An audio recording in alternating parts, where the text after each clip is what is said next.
Welcome to Trinidad and Tobago Opposition's media briefing this Sunday, the 15th of September 2024, discussing important financial issues. Today, our presenter is MP Dave Tancoo, the Shadow for Finance. Thank you for joining us. We will begin our broadcast shortly. In the meanwhile, please share the live.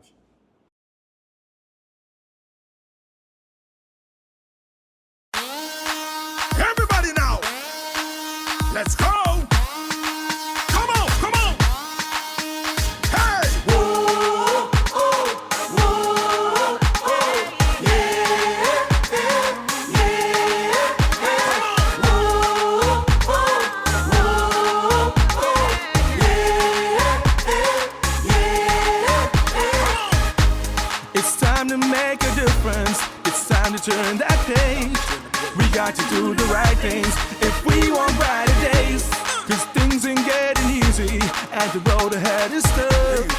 It's up to you and I to make the madness stop. Every day the things getting harder, and every day the things getting rough.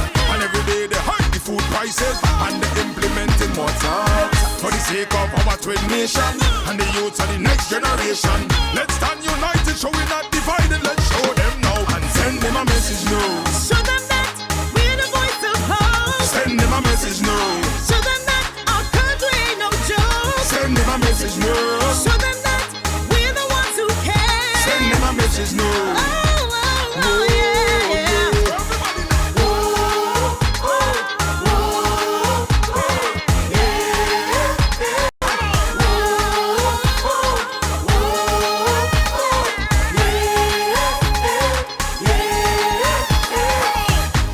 From a distance, look at the picture. Tell me what you see. An abstract of destruction to destroy you and me. We got to do the right thing. We got to make that move. Cause if we don't act fast on this, we're the ones who lose. Every day the things getting harder, and every day the things getting rough. And every day they hike the food prices and they implementing more tax. For the sake of our twin nation and the youth of the next generation, let's stand united, show we're not divided. Let's show them now and send them a message now. Show them that we are the voice of hope. Send them a message now.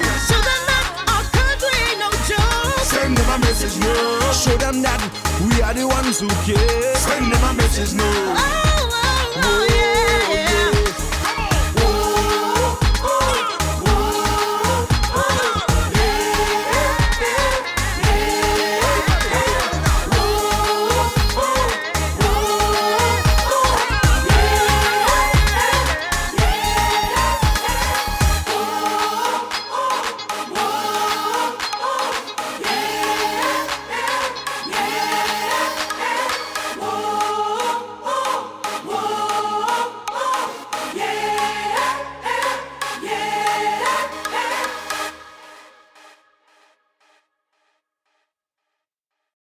Do you know that in 2016, 66 liters of diesel cost $100?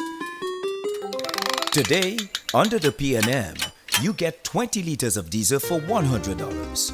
The diesel you paid $100 for under the UNC now costs $327 under the P&M, which directly affects the cost of food, transport, and services. Guess who I'm voting for next time?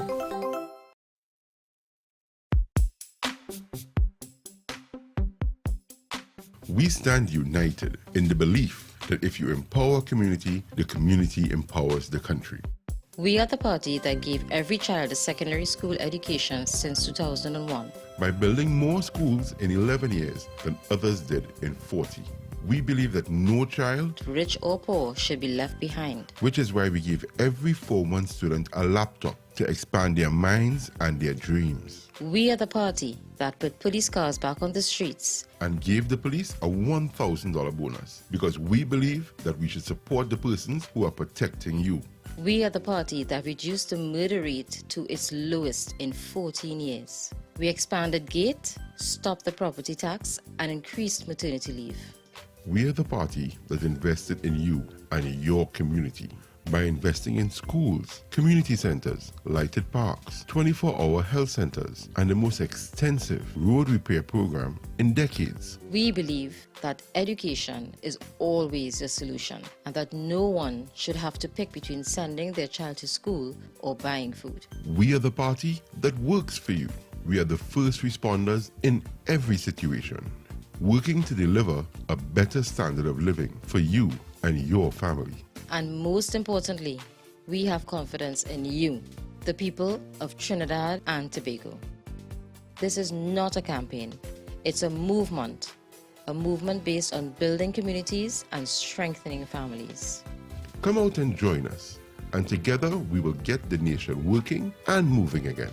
Our children will once again have access to gate and technology. We will improve healthcare. By cutting the time it takes to see a doctor in an emergency, we will establish a senior citizen unit in every major hospital and staff the hospital with the doctors and nurses you need to create a first-class healthcare system. We will focus on creating high-paying jobs, fixing our laws to remove red tape, and ensuring that you and your family are safer. We will reduce corporate taxes to jumpstart the economy, create a special investment zone along the East-West corridor, and work with entrepreneurs to build a digital economy. This is an investment in your community to move the nation forward and get TNT working again. Whether you are from 4th Street in Barataria to Railway Road in Dow Village, from Green Street in Tunapuna to Clark Road in Dibay, from La Hokita to Moruga, from Mayaro to Scarborough, we are one people with the same dreams of a better tomorrow. And when we stand together, we win together. We are UNC and proud.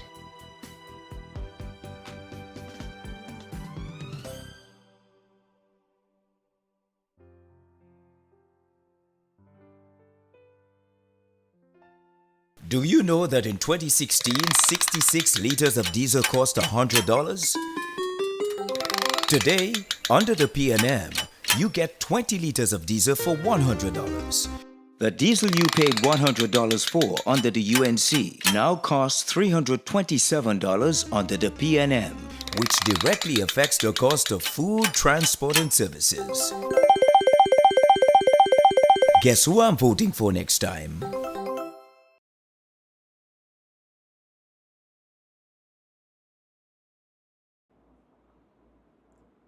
Good morning, members of the media, members of our viewing audience, locally and across the globe, on the various social media platforms, ladies and gentlemen. Welcome to the Opposition's Sunday press conference. I am Davendranath Tancoo, Member of Parliament for Oropouche West and Shadow Minister of Finance for the Opposition. Today I want to discuss with you some very disturbing financial information, now in the public domain, which should make you and every other right-thinking citizen of this country simultaneously very concerned and very angry. Today I want to bring to your urgent attention the continued agenda of waste, mismanagement and corruption perpetuated by the Minister of Finance, Colm Imbert, and this P&M government. How they have abandoned the citizens of our beloved country, how they willfully break the law, how they recklessly are spending billions of your money, our tax dollars, without a care in the world, with nothing to show for these billions. And worse, how they simply refuse to account to you about exactly what they are doing with your money. Today I will show you as well how this Minister of Finance, Colm Imbert, aided and abetted by the Attorney General, Reggie Amor, and his predecessor, former Attorney General Faris Arawi, and how they have cost this country tens of billions of dollars in revenue lost every year for many years. Money that should have been in the treasury, being used for your benefit and for the benefit of all citizens. Billions upon billions of dollars lost forever, every single year. And not one of these P&M ministers, not Imbert, not Faris, not Amor, not Rowley or Stuart Young, has had the decency to come to you and tell this country the absolute truth. Nobody has been held accountable to date, and nobody will. because the Prime Minister told you the PNM is like the Cosa Nostra. Do you know what the Cosa Nostra is? The Cosa Nostra is a notoriously violent criminal mafia cartel involved in every illegal activity known to man. That is what this PNM leader boasted that his party is like. Dr. Rowley bragged that the PNM operates under the same mafiosi code where they keep each other's secrets. And if you break that code, then they will kill you politically. Well, no more. I thank God for the patriotic men and women of this country who have decided that they will no longer tolerate the thuggery and bullying of this Prime Minister and his gang. Instead, a few have chosen to stand tall and do their duty as independent office holders, unafraid of the circumstances, unafraid of the PNM's consequences, unafraid of the PNM smear campaign and public attacks. They know that the PNM overlords and trolls will engage in to cover up this costly PNM abuse of office. Today, I implore citizens to pay attention to what I'm speaking about. Our country has been and is being robbed today of its legacy, robbed of its revenues, and this decade-long PNM heist is taking place unapologetically in front of our very eyes. And if, ladies and gentlemen, if we allow them to get away with it, the dire consequences will be felt for generations, setting the development of our country back by decades. And whilst we are made to suffer, whilst the elderly are forced to choose between medicine and food, while mothers have to choose between school books and paying the rent, while a quarter of our population struggle daily to get food, those PNM ministers and high office holders who have presided over the destruction of this country are traveling first class, sipping wine and eating caviar, living large in their palatial mansions, guarded by heavily armed security forces, security officers, all paid for by our blood, sweat, and tears. Citizens have enough time to think about this daily as they forced to sit in unbearable highway traffic every morning on their way to work. I am sure every citizen who has to travel these highways are familiar with this, having experienced it themselves. My fellow citizens, since this government has come into office, they have spent over $530 billion. That is more than $500 billion. That is $530,000 million. Now, I don't have to try to convince you that every single economic and social indicator shows that this country has gone backwards and deteriorated substantially over the last 9 going on 10 years. You experience this hellish reality every single day. From access to health care, education, jobs, infrastructure, water for all, security, every single index clearly shows that our quality of life, our standard of living has collapsed. In the next couple of weeks, Minister Imbert and his colleagues will again come to Parliament, once again seeking to gaslight this country into believing that Trinidad and Tobago is a better place because of the PNM. We who live in the real world, we know the truth. Our empty bank accounts, our empty gas tanks, empty kitchen pantries, and empty book bags are all testament to this. He will come to tell the country that he needs to spend upwards of $55 billion yet again to keep this country going where they are taking us. But no, we have had enough. Until Colm Imbert and his gang can provide answers for the billions that are missing, the billions spent and the billions lost in revenue foregone and not collected, he should not be allowed a single red cent. Last Friday, at the opening of the 12th session of the Parliament, the Minister of Finance laid the report of the procurement regulator for the period for the year 2023 to 2024 in the Parliament.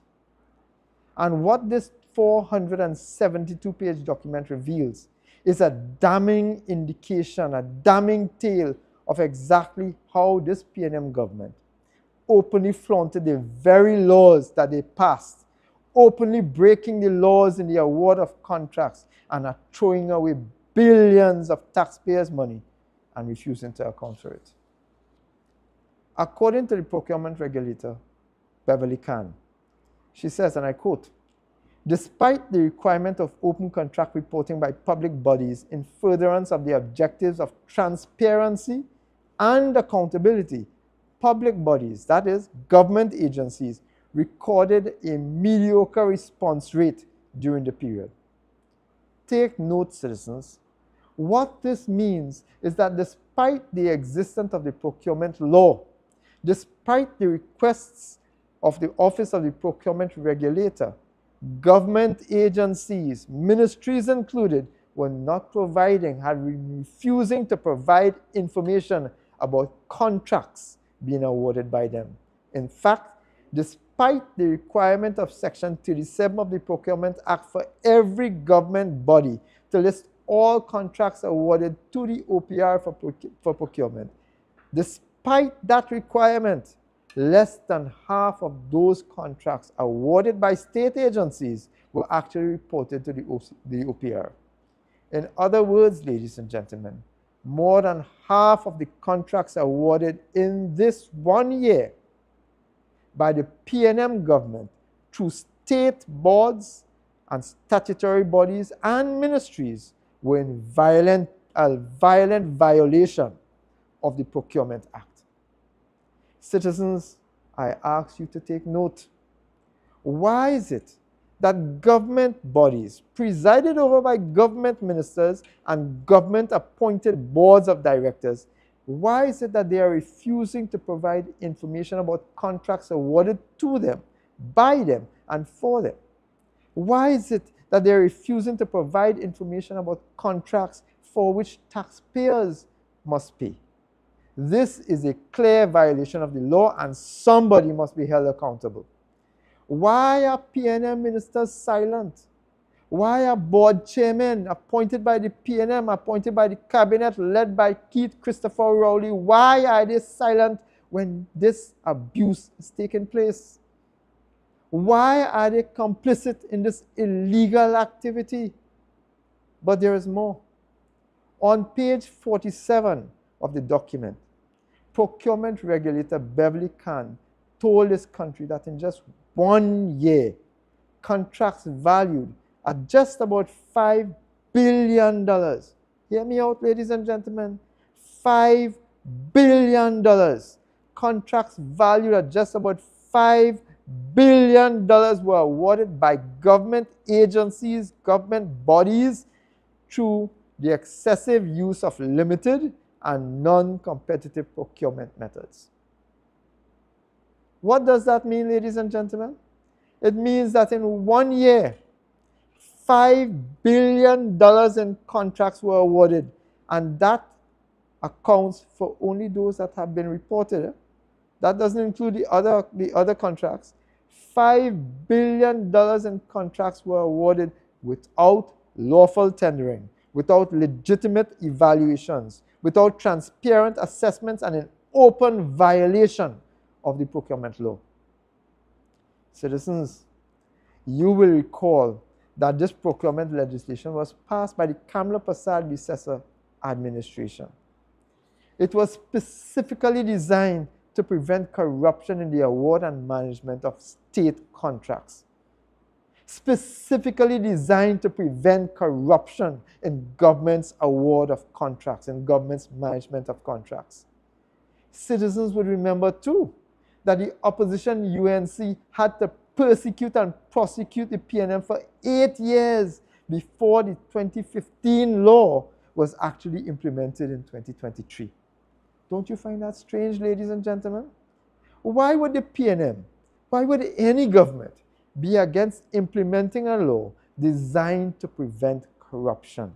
A law designed to protect the public purse. Why would any government be against such a law?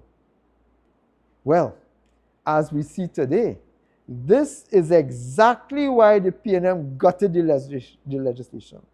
This is exactly why the PNM gutted the procurement legislation and put every possible stumbling block to prevent the procurement law from being fully effective, because it was designed to prevent corruption.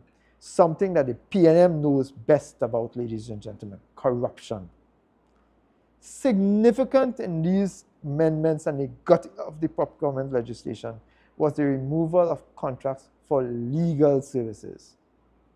It is now publicly known that despite the payment of $100 million per year in legal fees, despite the payments of hundreds of millions of dollars over the last 9 going on 10 years, the Attorney General, in a shameless betrayal of the public trust, continues to protect the identities of the lawyers hired by the PNM, refusing to account for how much of your money they have been paid and for what purpose. The procurement regulator, in her report, was alarmed by what she discovered. $5 billion in a corrupt state-sponsored contract cabal. $5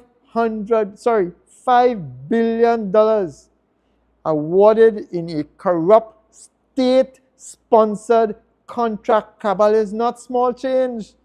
This is almost 10%, ladies and gentlemen, 10% of the annual budget of the entire country. The regulator further reported that some of the practices observed when she evaluated these contracts included the inappropriate and unjustified use of limited and non-competitive procurement methods. Further, she found that single and sole source methods were frequently used, indicating a refusal to follow fair, transparent, fully accountable, and openly competitive processes. Let me tell you what that means, ladies and gentlemen. It means that in the award of contracts in some ministries, state boards, and statutory bodies, the contractors were being handpicked and awarded millions of dollars in contracts with little or no accountability. Handpicked, ladies and gentlemen. Do you want to guess further why PNM ministers are silent about this? Ask yourself why PNM appointed boards of directors are silent about this obvious illegality happening under their hands, under their watch. Ask yourself why the Minister of Finance himself, who has overall responsibility for all contracts awarded because he is responsible for payments on these contracts, why is he silent too? Have they all abdicated their responsibilities? Ask yourself, ladies and gentlemen, why? Let me say clearly, without fear of contradiction, that corruption of this magnitude could not have been done any other way without the approval of very senior state and government officials. Corruption of this magnitude could not be anything else but organized crime presided over by senior PNM officials. Do you see the Cosa Nostra now? Do you see the Prime Minister's Cosa Nostra now? Our tax dollars are being stolen from us openly in broad daylight and by billions. And this, ladies and gentlemen, is what was discovered in just 1 year. Can you imagine the volume of corruption, handpicking of favored contractors, the billions of taxpayers' dollars spent without any real accountability over the last 9 years of this PNM government? It is a PNM feeding frenzy. This is state-sanctioned corruption at a magnitude this country has never seen before. Today, ladies and gentlemen, as he prepares for the national budget, the Minister of Finance has questions to answer. Where the money gone? If there's nothing to hide, why are they hiding? Why are they refusing to report to the procurement regulator? Why are these agencies breaking the law and why is nobody stopping them? Why has nothing been done to stop this illegal activity? Because you know this illegality is not known. The PNM have mastered the art of corruption. Citizens, ask yourself why nothing is being done. Why $5 billion in state-sponsored illegal contracts have been awarded. Ask yourself, ladies and gentlemen. Citizens, how does this affect you? How does this affect you? This is your money. $5 billion awarded without competitive tendering. This is your money. This is money that could have been used to fix schools, police stations, highways, bridges, drains, infrastructure, provide support for the poor. This is what this money could have been used for. This is your money being taken away from you, being denied the rights of citizens. This is your money, ladies and gentlemen. This is not PNM money. This is not Rowley's money. This is not Imbert's money. This is your money. And you have a right to know what is being done with it. The procurement regulator, Beverly Khan, reported, ladies and gentlemen, that whistleblowers made 60 reports of illegal activity, including corruption, bribery, and bill rigging in that 1 year. 1 year, 60 allegations of misconduct. She reported that two ministries, including the Ministry of National Security, were among the culprits that failed to provide a contract listing of the awards listed in the 12-month period. Today, ladies and gentlemen, that same Ministry of National Security, who have refused to account for the millions and billions spent under them, given without state contracts, without state tendering, without proper procedures for procurement. Today, we have a fire service with 2,000 active firemen having to share 10 breathing apparatuses amongst themselves in the case of a fire. So 200 men have to use one breathing apparatus. So what will happen in a fire? Think of the idiocy of this situation and the danger to the fire officers. What is going to happen? A fireman will run into the fire using the apparatus, run back out and give his partners. So this is madness under the same Minister of National Security, Fitzgerald Hine, and now Keith Scotland. We have two ministers of national security. We have twice the level of incompetence running the Ministry of National Security, as we are seeing here, ladies and gentlemen. Today, we have a police service who are short-staffed, lacking vehicles, bulletproof vests, computers, even furniture and basic stationery in the police stations. The prison service is similarly compromised because they too are severely underfunded. Our Coast Guard has been crippled by the absence of working vessels. Just look at what happened in Tobago recently. In February this year, months ago in February this year, a mysterious vessel was able to infiltrate our territorial waters and due to unknown circumstances resulting in a distressed oil spill. 7 months later, we still have no answers from this government, even as a shootout reportedly occurred on the wreck a few weeks ago. But that's not all, ladies and gentlemen. Members of the media, you can recognize and remember too. You will recognize and remember too, ladies and gentlemen. You will recognize and remember too, not so long ago, a vessel also infiltrated our borders with dead bodies on it and discovered only when it landed on the shores, ladies and gentlemen. Our borders are porous. Our borders are porous because the Ministry of National Security has not done their job. And while, ladies and gentlemen, while the PNM government facilitates billions in contracts being given to their friends, family, and financiers, our national security has been deliberately starved of resources and totally compromised. The very system which is supposed to protect you, taxpaying citizens of this country, compromised because of the open greed of PNM officials. Today, when I say that this country is run by criminals, I don't just mean the murderers and those that are engaged in home invasions, rapes, robberies, and extortion. They are white-collar criminals profiting from the blood of innocents, sitting in high office, running this country. And that is why crime is high. But if the Ministry of National Security was complicit in hiding the awards of contracts, and still the police, prison, fire service, and coast guards have been compromised by lack of funding, the obvious question is, where the money gone? If they gave out all these millions of in contracts and things are still bad in the protective services, where the money gone? Today, ladies and gentlemen, I use the platform that we have here today. Through you, ladies and gentlemen, I call for an immediate public investigation into whose pockets this $5 billion has gone.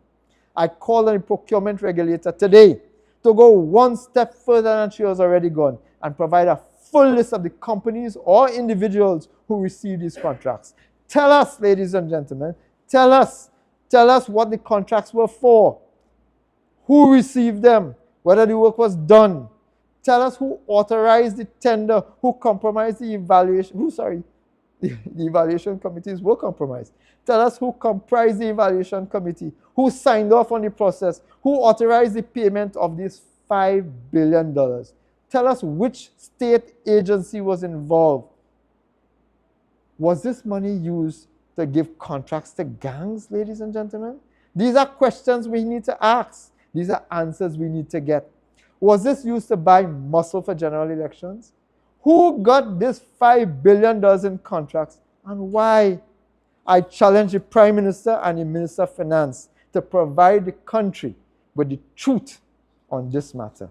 In all of this, ladies and gentlemen, I also want to caution permanent secretaries and senior public officials not to allow these P&M appointees and ministers to make you compromise your integrity and common sense. You have a duty to your country and to your office. You also have a duty to yourself. Do not let these ministers mislead and misguide you into doing the illegality that they are promoting. But it is not just this $5 billion that we have no accounting for, ladies and gentlemen. In fact, when it comes to this Minister of Finance, it seems that accountability is one of the rarest things that exists under his portfolio, under his watch. There's an additional $2.6 billion allegedly in revenues that came to this country, revenues that belong to you, taxpayers of Trinidad and Tobago. An additional $2.6 billion. Almost 1 year after the end of fiscal 2023, almost 1 year after, this government still has not been able to provide the clarification and the documentation to the Auditor General so that the country can know for sure what this revenue was that was received by the government, according to the government, how much it was, what it was for, where it came from last year. 1 year has passed and they still cannot provide the documentation to the Auditor General. The entire sordid affair highlighted the clear disregard that the Minister of Finance and his colleagues have for the rule of law, for regulations, for deadlines, and for reporting lines. Ladies and gentlemen, you will recall the fiasco which occurred earlier this year when the Auditor General, Jaiwanti Ramdas, refused to be bullied by the Minister of Finance and the Ministry of Finance to breach her professional standards. I want to remind citizens that the initial demand from the Ministry of Finance after the deadline date for submission had been passed was to add $3.4 billion to the revenue figures for fiscal 2023. $3.4 billion, remember that figure, $3.4 billion is what the ministry initially asked the Auditor General to add to the revenue figures. To her credit, the Auditor General refused, being forced to explain to the minister and the ministry what proper procedure and accounting standards were for national accounts. Amazingly, the Minister of Finance, the Ministry of Finance, then claimed that they had been able somehow to reconcile a new amount of $2.6 billion. Ladies and gentlemen, do you know that that difference between the original demand of 3.4 to the 2.6 that difference of $780 million was never reconciled. Do you know that, ladies and gentlemen? Do you know that if the Auditor General had put the fear of God out of her mind and facilitated the Ministry of Finance in putting the $3.4 billion that they requested back into the revenue stream accounts, if she had done that, she would have been guilty of an offense of breach of professional conduct. She would have been lying to the country. To her credit, the Auditor General refused. Today I want to ask, what has become of that $780 million? Where has this money gone? $780 million is not chicken feed, ladies and gentlemen. It is a substantial amount of money. This alone proves that Ms. Ramdas was right not to blindly follow the ministry and ministers' dictate that she should adjust the revenue figures as they had demanded. Just this point, the change from one figure to the next and the failure to account for the rest, just that proves that she was absolutely right, to her credit. It is now a matter of history that the Ministry of Finance was unable or unwilling to provide the required documents to the Auditor General's department to justify this claim of $2.6 billion. And as such, the Auditor General submitted a report within the statutory deadline. That report also revealed major weaknesses in the financial reporting, which resulted in the Auditor General including what is called a disclaimer of opinion. She could not validate, she could not verify, and therefore she said that she had no confidence. Basically, she could not justify the figures that the ministry was claiming was additional revenue. What followed then was an abuse of parliamentary privilege by the Minister of Finance, aided and abetted by the Attorney General of this country, both of whom cowardly chose the Parliament to engage in character assassination and personal attacks against the person of the Auditor General, whose only offense was that she was the one following the law.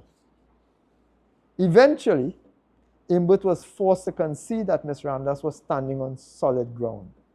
He was grudgingly forced to lay the Auditor General's report in the Parliament and to request a special report to treat with the $2.6 billion that was unaccounted for. Would you believe, ladies and gentlemen, that despite Imbut having come to the Parliament and extended the deadlines for submission of data and to allow the Auditor General sufficient opportunity to audit the figures, the special report submitted by the Auditor General and laid in the House last Friday revealed that the Minister and the Ministry had again failed to execute their statutory obligation to grant Ms. Ramdas's department access to all the relevant documentation and facilities to verify the additional revenue. Now, this is extremely curious. One would believe that a minister would be anxious. If they have the documentation, the minister would be anxious to say, here, Auditor General, here's the information. Provide your audit, go through it, verify it, and then we put a tick in the box. We add the revenue stream as you are now saying that you should. Why is it so difficult to get justification so that the Auditor General can justify and reconcile the figures? Why is it that it has not been able to happen for one whole year? I repeat, it is common sense that any government agency, especially the Ministry of Finance and the Minister of Finance, would be anxious to ensure that the country's accounts are fully reconciled. As the Shadow Minister of Finance, I am anxious to see the reconciliation of the country's accounts by due process. It is therefore very curious as to why there appears to be no sense of urgency to ensure that the Auditor General's department has access to all the documents required to do her audit. Instead, the Minister of Finance and the Ministry of Finance appears to be still insistent that the Auditor General should make do with what was provided and change the figure as they demanded and as they demanded months previously. One of the audit conclusions listed on page 25 of the special report reveals that the audit team discovered that, and I quote, they discovered the breakdown in the system of internal control, together with an ineffective internal audit, along with an apparent absence of management oversight, are factors which may have contributed to the non-compliance with the legislative requirements of the Exchequer and Audit Act, Chapter 6901. The Auditor General is pointing squarely at the Ministry of Finance and saying that there are issues of concern in their management oversight practices, which is what would have resulted, for the first time in our country's history, in the accounts not being able to be fully ventilated, fully audited, and fully verified, for the first time in our history, under calm input. This is the Auditor General, ladies and gentlemen, warning the ministry that there were still major issues in their processes which needed to be corrected. This is equivalent to a whistleblower telling the government these are problems, and instead of the government, which passed whistleblowing legislation under the pretense that they wanted people to signal where problems were, instead of telling the Auditor General, thank you very much, these are how we are going to resolve those problems, the Minister of Finance chose the Parliament to again, last Friday, go after the office of the Auditor General and the person of the Auditor General.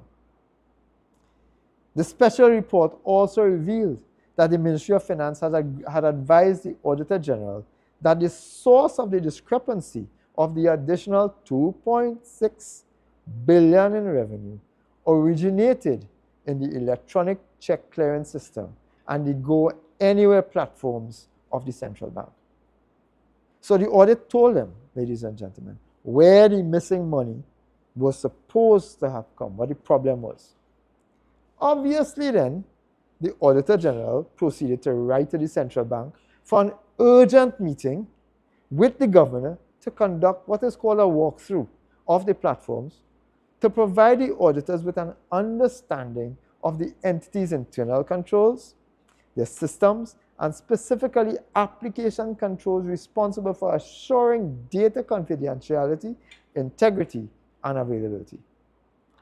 The Auditor General's department would have even identified the specific processes by which this walkthrough would have been executed. Amazingly, the governor of the central bank, in a one-line response to the Auditor General's request, stated, the Central Bank of Trinidad and Tobago is unable to accommodate your request. That is all. As a result of those 13 words uttered by Governor Hilaire, the country's accounts are 1 year later unable to be closed because $2.6 billion in revenue cannot be confirmed because the government has not provided the information that is required for the Auditor General to clear the accounts. Now, it is completely impossible. It is completely impossible that the governor was unaware of the audit crisis which the ministry had found itself in. It is completely unaware. It must be. The governor, the country was fully cognizant of this financial crisis. This was in the public domain. The governor of the central bank would have been fully aware that the cause of the misstatement originated from the central bank, and therefore the Auditor General would have been knocking at his door to be able to fulfill her professional audit mandate. I call today on the governor of the central bank to break his silence and tell this country exactly why he refused to facilitate the Auditor General's request for a meeting to discuss these issues.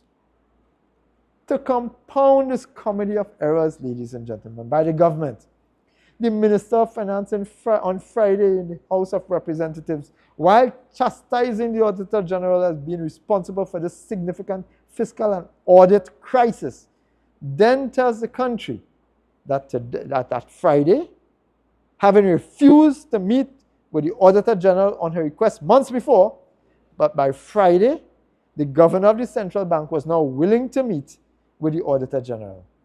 You can't make this up. When the Auditor General wrote requesting a formal meeting, the governor of the central bank refused. refused. Had that meeting taken place, had that meeting had occurred, ladies and gentlemen, we would not be in the fiscal audit crisis that we are in now. For those of you who may not know, the Minister of Finance is responsible for the control and management of the entire financial resources and affairs of this country. This whole fiscal financial fiasco stems from the arrogant and egotistical conduct of the minister, further worsened by the involvement of the Attorney General and the attempt to use strong-arm tactics, including pre-action protocol letter and direct phone calls by the Minister of Finance to coerce the Auditor General to breach her fiduciary duties and to violate her professional code of conduct. This misconduct by two senior cabinet ministers was compounded by their continued personal attacks, hiding behind parliamentary cover, ladies and gentlemen. Cowardly. And while these ministers' testosterone-inspired misconduct continues, the international reputation of this country, my country, your country, our international reputation continues to collapse.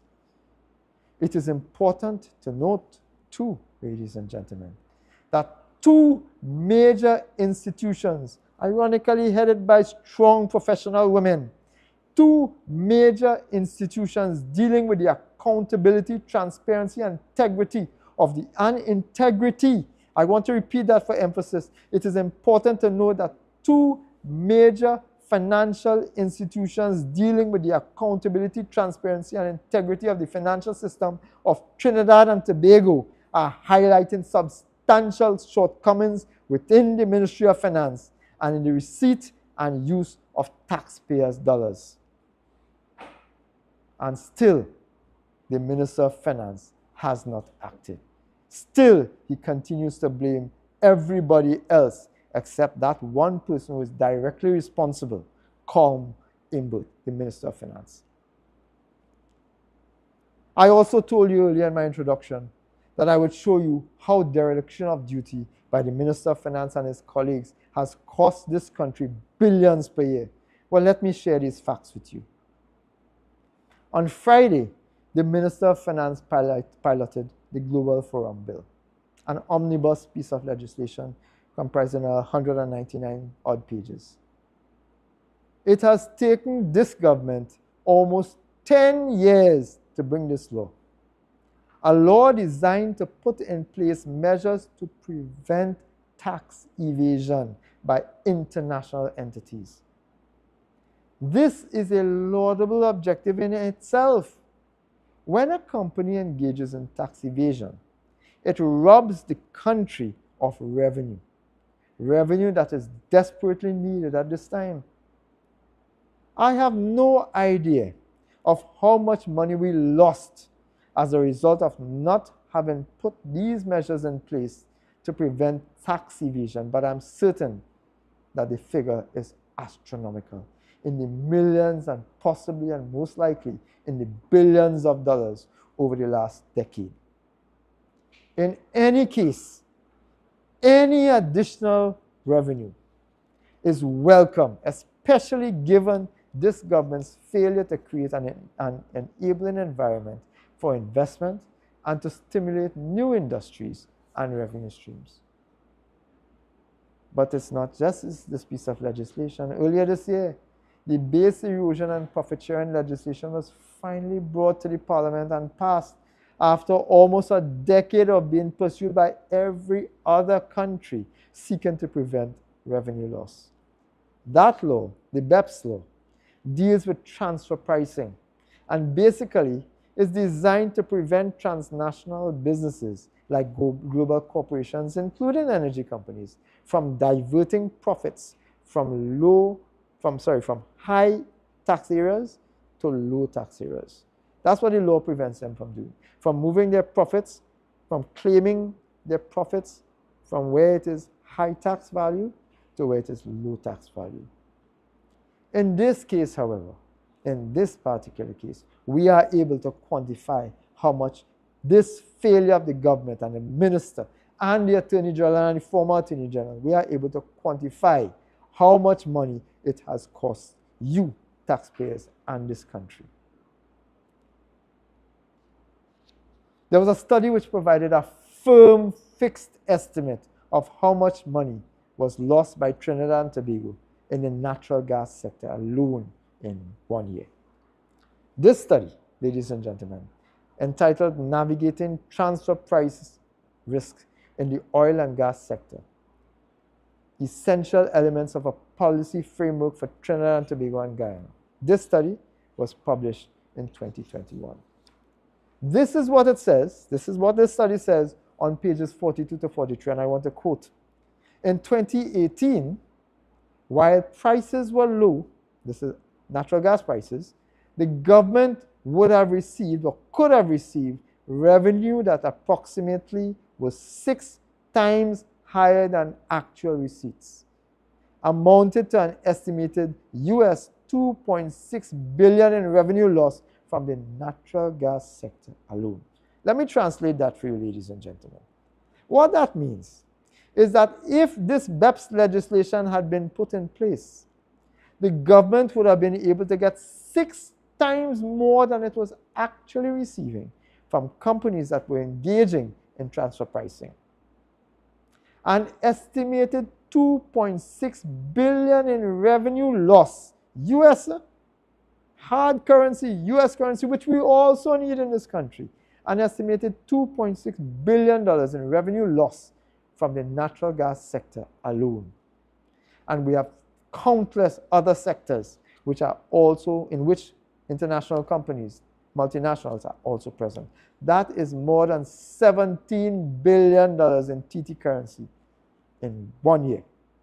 In 2018, revenue lost to this country, revenue lost to taxpayers of this country because a minister who simply refuses to put the protection mechanism in place, simply refuses to see the country's public purse as his priority. Well, let me put that into perspective, ladies and gentlemen. The total revenue for fiscal year 2018 was 43 billion. That was the government's total revenue for fiscal 2018. Total revenue. This estimates by this study, this estimate suggests that in one sector and in one sector alone, the natural gas sector, in this one sector, the revenue loss was 17 billion. Think about that. 43 billion is what the government actually received, but 17 billion more is what they did not get. And they did not get that because the Minister of Finance, his Attorney General, and the former Attorney General simply did not put the required legislation that they knew for an entire decade, they did not put the legislation in place. Now, it is a normal thing for governments to cry that their revenue streams have collapsed. This is why our revenue streams have collapsed. Because of the incompetence of the Minister of Finance. This is why government revenue should have been 40% higher than it was in 2018. All he had to do was follow the base documentation and implement it here. That is all he was required to do. Instead, the Minister of Finance chose to ignore $17 billion plus, refusing to collect it, and chose instead to borrow money, to borrow billions, indebting future generations, cutting social spending, spending less on what was required and requested by the police service, the prison service, the ministries of education, health, transportation and infrastructure, etc., ladies and gentlemen. Instead of taking the money that is legitimately due to Trinidad and Tobago, all you have to do is pass the legislation. I sometimes wonder why a government will do that. When we check and see who the institutions are, who the organizations are that are involved in the provision, in the sourcing of loans, I think we'll see some very young characters involved, ladies and gentlemen. That is probably why this government chose to borrow instead of accessing the resources that were legitimately due to this country. Between 2016 to date, ladies and gentlemen, today, 15th of September, 2024, between 2016 to today, an estimated $157 billion, if we had to extrapolate this figure, $157 $157 billion from natural gas alone should have been in the Treasury. That is more than the combined deficit of this country for 2 decades. More than the combined deficit. We would not have had to go into deficit. We would not have had to borrow the kind of money that this government has been borrowing, ladies and gentlemen. All they had to do, all the Minister of Finance had to do, was implement the legislation, and there were draft legislative agendas available to him. He refused to, costing you taxpayers billions of dollars. All he had to do, ladies and gentlemen, was pass the legislation and collect the money and use it for the welfare of Trinidad and Tobago. But that could not have happened because we have a Minister of Finance who simply does not see the priority in executing this legislation. Would you believe that despite passing the BEPS legislation last year, to date the legislation has not been proclaimed? To date, it remains unused, gathering dust. $17 billion per year from one sector lost to taxpayers every year, including 2023-2024 fiscal year, because of the negligence of this Minister of Finance. Why would a minister, knowing that he could access billions, knowing that the country needs it, why would he sit on his hands and do nothing? Is he protecting some multinational company? Or is he promoting the interests of a private company that is involved in sourcing and generating these debts, generating loans to the government? Only the minister can explain. What is clear, ladies and gentlemen, is that this is negligence. This is billions of dollars lost to taxpayers that will never come back. It is negligence and perhaps even criminal negligence, and somebody must be held to account. And I hold the Minister of Finance totally accountable for this fiasco. This is not Dave Tancoo and the opposition saying this, ladies and gentlemen. This is an international study that was done, published internationally, and has not been disputed from 2021 to date when we are raising it. It has not been disputed by the Ministry of Finance. $17 billion thrown away because of the recalcitrant ignorance and refusal of the Minister of Finance to simply bring legislation to the Parliament, pass it, and implement it. I want citizens to also pay, ladies and gentlemen, close attention to the desperate manner in which Imbert is fighting on the one hand to have this country's revenues credited by this $2.6 billion, while he closes his eye to the state-sponsored contract corruption of $5 billion, while he closes his eye to the $17 billion that he could have received under the BEPS legislation, ladies and gentlemen. At a point in time when our country's revenues have fallen as a result of international energy prices and a collapse in the domestic energy production, the cost of state-sponsored and state-endorsed corruption is hardest felt because it comes at the cost of critical goods and services provided by the state and required by you, taxpayers of this country. The central bank, in its economic bulletin issued on Friday 13th, revealed an estimated $4.3 billion deficit in the first 9 months of the 2023-2024 fiscal year.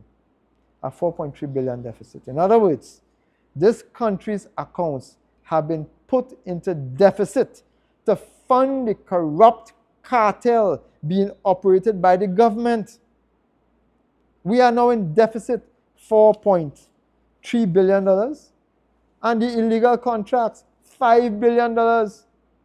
Are we now borrowing money to pay for those illegally done contracts, ladies and gentlemen? Is that what we are doing? Are taxpayers being forced to pay taxes and interest on loans to fuel illegal corruption? $5 billion worth in 1 year, ladies and gentlemen? What this means, this $4.3 billion in deficit in the first 9 months, what it means is that to date, the government has no money to run the country, no money to pay outstanding bills, and no money to meet its debt obligations to domestic and international creditors. Contractors who are providing services to this country via the state, by the government. Bear that in mind. Today, the government has no money. They are in deficit. They have minus money. In fact, the government has confessed, the central bank has provided the information here, ladies and gentlemen, $4.3 billion in debt already, with a further 3 months of data still to come. You will remember in a recent affidavit filed in the Court of Appeal in June this year, Imbert had projected that the deficit was projected to reach as high as $9 billion for 2024. That was Imbert's confession after he estimated a $5 billion deficit in budget last year. In October last year, he estimated a $5 billion fiscal deficit. The deficit he estimated in June this year was $9 billion for 2024. Well, my sources are telling me that the data they are receiving points into a much, much higher deficit. It is estimated, based on the information being provided to me, and I challenge the Minister of Finance. I challenge the Minister of Finance to come clean with the data. Prove me wrong. Prove me wrong. Because on every occasion when this minister said that the deficit was going to be A, it was A plus B plus C plus the whole alphabet. Ladies and gentlemen, the figure we are hearing now, based on the data being provided to the Ministry of Finance and others, is that we are in for a whopping $15 billion deficit. $15 billion deficit by the end of September 24. Where is the government going to find that kind of money? What does that mean for public servants? What does that mean for service providers? What does that mean for the persons involved in providing contracts, contract labor? What does that mean for debtors? What does that mean for the people who this government owes VAT refunds for? The vast majority, I want to remind you, the vast majority of the country's deficit is financed by borrowing, both on the domestic and foreign markets. $15 billion have now come to be borrowed, ladies and gentlemen. Now I want to say this. The central bank has already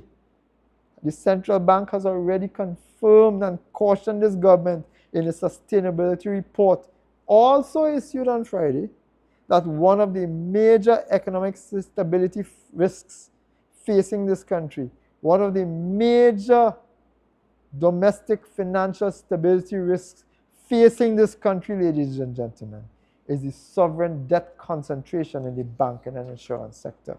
In fact, more than that, international credit rating agencies have already cautioned this government that the country's international rating would be further compromised, even worse than it is compromised now, if the government continues its current rate of borrowing. Trinidad and Tobago is in a delicate place. What does a $15 billion deficit mean to you, citizen? What does this $15 billion deficit mean? Obviously, the government is going to engage in borrowing, pushing the burden of repayment further down the horizon to future generations. I expect too that Colm Imbert will again raid the HSF yet again. But the sting is not just there. The sting is still to come. More of the sting is still to come. We are in an election year. We are now in the election year. And it has been PNM history to suffer the population for years. And just before the election, to throw them some pittance, temporary jobs, handouts and promises in order to buy their vote. They believe that Trinidadians are stupid. After election, immediately after election, the hardships begin anew, as citizens will be expected to finance the increased over-borrowing that this government is going to do for electioneering. We already know, ladies and gentlemen, we already know that the government is going to increase the electricity costs, and they have already signaled as well that a review of the water rates are also coming as well. But I want to remind citizens that in the recent amendments to the property tax legislation, the minister gave himself the authority to raise the tax rate to as high as 10% with the imposition of the already set severe financial penalties, including seizure of your person's property for non-compliance. The minister gave himself the power to raise the rate to as much as 10%. Why would he give himself the power to raise it to 10% if he had no interest and no intention of doing so? They are waiting until the day after election. Property tax hikes going to happen. Water rates increase going to happen. Electricity rates increase is going to happen. You know, as we are talking about property tax, it seems that the Minister of Finance and his government seem to derive some sick kind of joy from forcing citizens, including the elderly, to line up in the hot sun and rain, to add to the inhumanity, the insensitivity, toxicity of this property tax. They enjoy seeing people lining up in the rain. You would recall a massive lineup of pensioners who had to line up outside banks to change a few $100 bills. This government has been boasting about going cashless. It's been boasting about its digitization trust. Why are citizens being forced to go to the bank, withdraw cash, and travel to the district revenue offices, stand up in line outside, cash in hand, to pay bills? They are exposing criminals to these citizens. We have to be worried. Citizens will be known to be carrying cash. Citizens must now be extremely careful, especially, as I have indicated before, given the level of crime currently in this country. You are not safe in your home, much less when criminals know that you are working with cash. Ladies and gentlemen, they are exposing citizens, making them potential targets for criminals. But it's not just the citizens, ladies and gentlemen, the district revenue officers that are receiving this cash. These revenue officers are also going to be targets for robbery, as we have seen bandits in this country tunneling into a bank situated near a police station and a brazen multi-billion-dollar heist at a Piaco airport not so long ago, ladies and gentlemen. I am curious as to what prevented this heartless government from facilitating payments online instead of inline. What prevents this government seeing the mad rush, seeing the lineup, forcing people to take time off their jobs to go to pay the tax, from extending the deadline? What prevents the minister from extending the deadline today? You know, in fact, I am very convinced that the IMBIT will extend the deadline. You know. I am very convinced of that, because he's hungry for the money. I am convinced that he will. At the very last moment, he will. But in the interim, he believes that citizens must be made to suffer. I want to put the country on notice, ladies and gentlemen. The UNC leader, Kamala Persad-Bissessar, has publicly stated she has clearly signaled the intention of this UNC government to remove and repeal this draconian tax. What is required now, ladies and gentlemen, is for the citizens to take note. Pay attention to what this government is doing to you. Pay attention to the extortion that this government is placing on your backs in the name of taxation. In conclusion, ladies and gentlemen, the information I have presented here today clearly shows the massive scale of corruption going on under this government. This is your money. $5 billion, ladies and gentlemen. $5 billion in illegal, corrupt contracts. The biggest scam this country, biggest level of corruption this country has ever seen. $5 billion. $17 billion in revenue they have not collected. $2.6 billion still unaccounted for. $780 million vanished into thin air. These are not chicken feed numbers, ladies and gentlemen. This is sufficient to run an entire ministry for years, ladies and gentlemen. This is big money. This is your money. This is your children's future. The government is borrowing money to finance corruption and is going to make you, citizens, pay for it. Today, I ask citizens to pay attention. Pay attention that this government has shown you who they are, and we should believe them. We must believe that they are only concerned about filling their pockets and the pockets of their friends, family, and financiers, and immediately stop this corruption. And we must do so now. Together we can. United we must. Stand up, Trinidad, before it's too late. I thank you, ladies and gentlemen, and I hold myself open for any questions that may be forthcoming.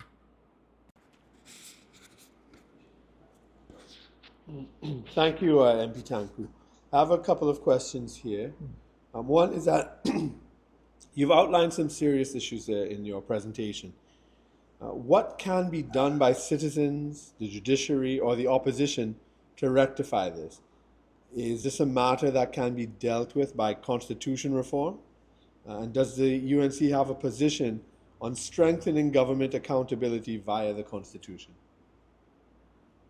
Constitutional reform is required at some point, ladies and gentlemen, but it is my absolute view that the legislation that currently exists is sufficient. The Office of the Procurement Regulator has the power in law, has the responsibility in law to ensure that this corruption does not place. The Auditor General has the authority in law to ensure that corruption and mismanagement does not take place. It is my view that the legislation exists. What I think that the opposition should do and can do, what I think citizens can do and must do, is call on this government to return the procurement legislation to its original base. Right now, what we have is several pieces of contracts, several contracts worth billions of dollars have been lifted out of the procurement regulators' oversight. And that is why we are finding some levels of this corruption now. I mentioned legal fees, where hundreds of millions of dollars are being paid to selected lawyers without anybody knowing who the lawyers are, how much money they're being paid, what they're being paid for. The legislation exists. The government has undermined the legislation. The Procurement Act, it is my view, and we have stated this as a party publicly, that the government should return the Procurement Act to its original form, where all contracts were going to be placed under the overview and purview of the procurement regulator. Thanks. And on another question, what is the state of P&M corruption that you've outlined? What does that mean in the context of Colm Imbert's affidavit on the TT economy over the next few years? I would have noted, and you would have noted, that I did not say anything in that affidavit. I saw nothing in that affidavit about the $5 billion in corruption that we have now discussed.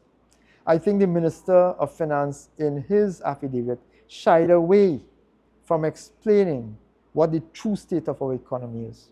He shied away from having to explain that the government, in fact, he had estimated a $5 billion deficit.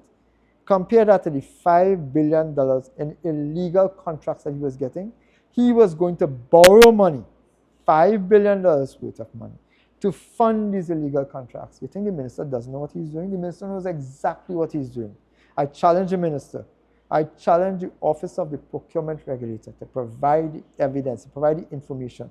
Who got these contracts, how they got them, who were involved. And I think when that happens, we'll start to see who the kingpins are, who the Cosa Nostra are. Finally, this was from Gail Alexander at the Guardian. What is your response to the changes in the TTPS?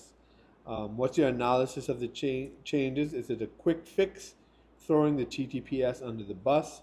Do you think this alone, this alone is enough to produce the results where the opposition leader has said that there is no prosperity without security?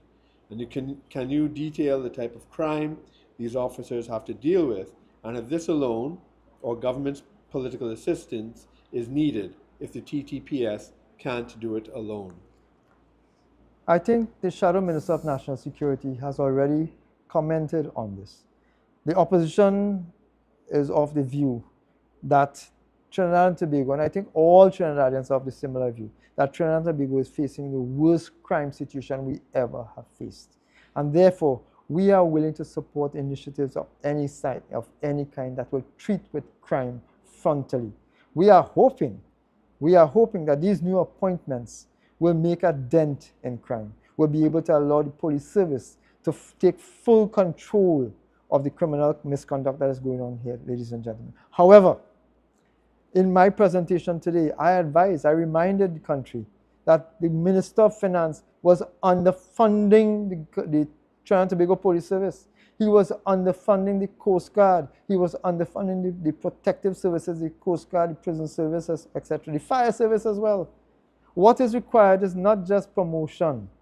What is required is the removal of this government from office and the replacement of this uncaring government, including 2 ministers of national security, with a government that really is interested in protecting the citizens of Trinidad and Tobago. After 9 years, after billions of dollars have been spent, wasted, you now know what this government is capable of.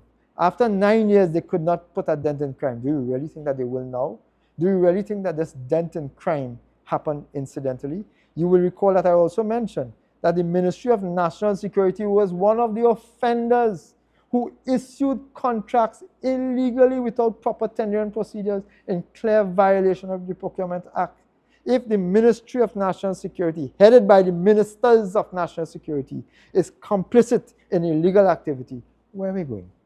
I wish the TTPS well.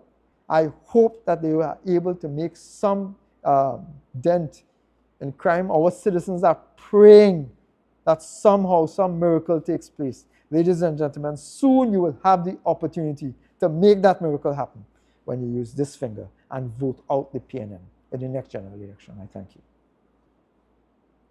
That's it. Thank you.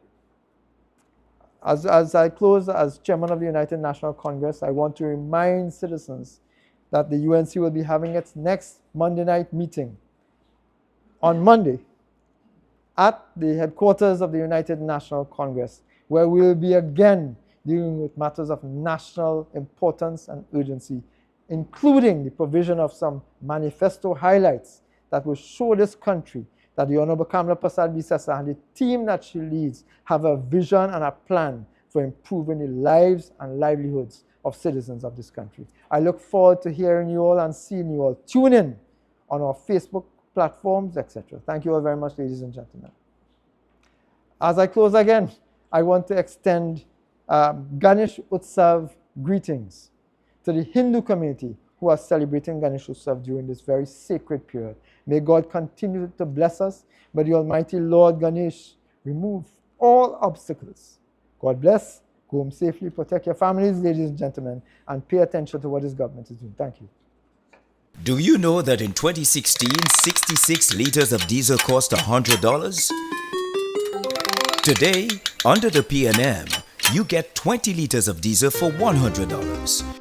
The diesel you paid $100 for under the UNC now costs $327 under the PNM, which directly affects the cost of food, transport, and services. Guess who I'm voting for next time?